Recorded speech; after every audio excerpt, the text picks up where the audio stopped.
Dans le cadre d'une série de forums, la Banque Bonaude propose de débattre autour des défis qui attendent le monde de demain. Le 21 novembre dernier, l'idée était d'aller à la rencontre de l'horlogerie avec une marque de prestige, Audemars Piguet. Mais avant cela, la Banque Bonaude a concocté à ses hôtes un voyage virtuel sur le thème « Un tour du monde en 1/80e de jour ». La première étape sera l'Islande, qui sera l'illustration de notre premier sujet, à qui appartient réellement la dette d'un État. Et pour nous, cette dette est principalement virtuelle et n'appartient donc à personne.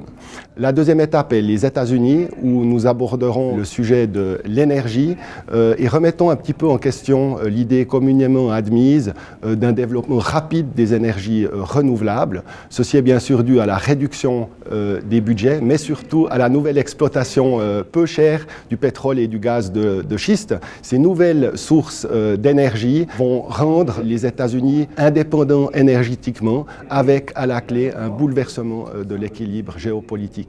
La troisième étape sera le Japon. Nous aborderons le thème du vieillissement de la population. Le Japon, c'est la nation la plus âgée de la planète. Les Japonais ont une longévité record. C'est également le pays le plus endetté des pays développés, avec un ratio d'endettement à 200% du PIB, du produit intérieur brut. C'est 2 fois supérieur à celui des États-Unis. Et donc, nous verrons un petit peu comment le gouvernement gère les défis face à ces problèmes-là.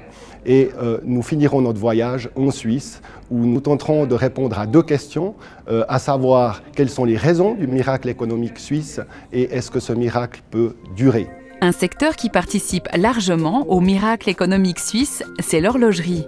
Pour Olivier Audemars, l'important c'est de s'attacher aux valeurs qui constituent une marque et de transmettre un héritage. À la Vallée du Joux, vous avez de nombreuses familles qui sont horlogères depuis de très nombreuses générations. Nos familles même ont commencé dans le domaine de l'horlogerie bien avant même le début de notre entreprise. J'ai par exemple hérité d'une montre qui est signée Joseph Piguet, et dont nous pensons qu'elle a été fabriquée entre 1730 et 1740. Donc ça veut dire en fait que lorsque les fondateurs de notre marque ont décidé d'associer leur énergie pour créer justement Audemars Piguet, eh bien ils savaient que ce n'était pas vraiment un début. Ils se plaçaient plutôt dans la continuité d'une longue tradition et qu'ils avaient pour mission de continuer à faire en sorte que cette région puisse faire de beaux objets. Et ça, c'est une chose qui nous a été très clairement inculquée. Pour nous, même si d'un point de vue légal, nous sommes considérés comme étant des détenteurs de la marque, en fait, en réalité, on est parfaitement conscient du fait que c'est plutôt quelque chose qui nous a été confié pour ensuite la transmettre aux générations suivantes, encore plus belle que quand on l'a reçue.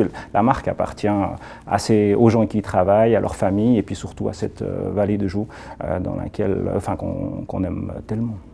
Entre tradition et performance technologique, la montre Swiss Made est un peu à l'image de la Suisse. En effet, pour rester concurrentiel et demeurer à l'avant-garde, notre pays ne doit surtout pas renier son passé, il doit le sublimer. Banque Bonaude, banquier depuis 1815.